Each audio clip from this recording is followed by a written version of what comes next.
बनना हमारे स्वाभिमान के लिए, हमारे गौरव के लिए और आने वाली पीढ़ियों के रोजगार के लिए बहुत जरूरी है। तो ये बनना चाहिए। अब कुछ लोगों के मन में विचार होगा कि जब बाकी सबकी रेजिमेंट बनी तो हमारी रेजिमेंट क्यों नहीं बनी? भाई यही रेजिमेंट ही बनना चाहिए थी ना।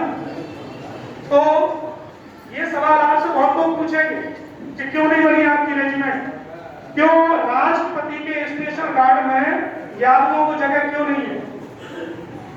राष्ट्रपति की शायद आपको जानकारी नहीं होगी, राष्ट्रपति गार्ड में सिख, राजपूत और जाट ये तीन ही जातियां रह सकती है, बाकी को एंट्री नहीं है। अब वो क्यों इनको एंट्री नहीं है वो अब आपको आगे समझ आ जाएगा। तो ऐसे ही अंग्रेजों ने 1945 में सेना का पुनर्गठन किया था, तो वहां भी इतने सारे पैरामीटर्स देखे गए। अब पुराने इतिहास की बात करें तो यादवों का हमेशा से ही मातृभूमि की रक्षा के लिए, उसकी सुरक्षा के लिए बलिदान रहा है। चाहे वह 1536 का वार हो काबुल का, चाहे वह 1700 से लेकर 1715 की विदिशा की लड़ाई नहीं हो, जहां पर मुगलों के सेनापति जयसिंह लगातार मुगल शासन को बढ़ाने के लिए वो मालवा की ओर आता था और सिरोंज में उसको पूरा ईट से जोड़ा देना पड़ता। तो यहाँ भी हमने इस मालवा की रक्षा करते रहे 15 साल। तो ये हमारा स्वर्ग रहा, हम मातृभूमि की लड़ते हैं। उसके बाद में जब नादिर शाह ने दिल्ली पर आक्रमण किया तो तब भी हमारे 1739 में हमारे 5000 वीर रणबांकुरों नादिर शाह को। उसके बाद में आ जाइए तो हमारे राव तुलाराम रेवाड़ी, पूरे भारत के इतिहास में आपको वो लोग तो मिल जाएंगे जिन्होंने हमारे देश में हमलावरों को बुलाया, वे लोग आपको इतिहास मिलेंगे, लेकिन सिर्फ 2 ही भारत में हैं जो भारत की आजादी और भारत के लोगों के लिए विदेश में गए और मदद लेके आए। तो पहले हमारे राव रेवाड़ी राजा राव तुलाराम हैं, एक बार उनके लिए आप ताली बजाएं। उन्होंने 1857 की क्रांति में जब यादव सेना अंग्रेजों से हार गई तो उन्होंने अपने हथियार नहीं डाले, वो सीधे अफगानिस्तान निकल गए अंग्रेजों से लड़ने के लिए, वहां से मदद ला रही थी। तो आपको गर्व होना चाहिए कि हमारे कुल में ऐसे वीर योद्धा जन्म हुए।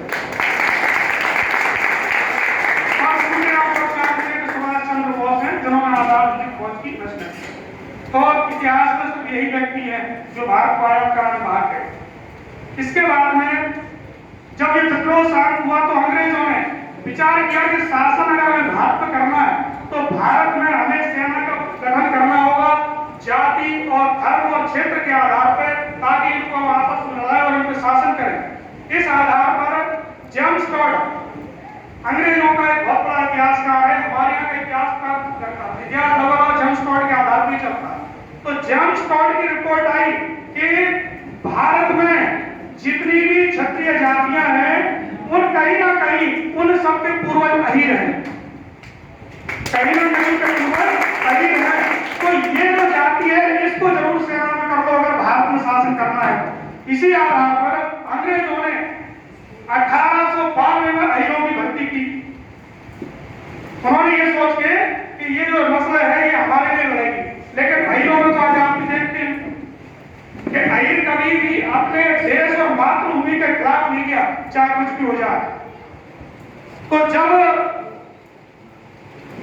अहीरों की भर्ती हुई अंग्रेजों ने जहां इस्तेमाल किया क्योंकि उस समय चारों शासन हो गया था और राय धर्म का पालन करते हुए हम उनका नमक खा रहे तो हमने पूरा अदा किया।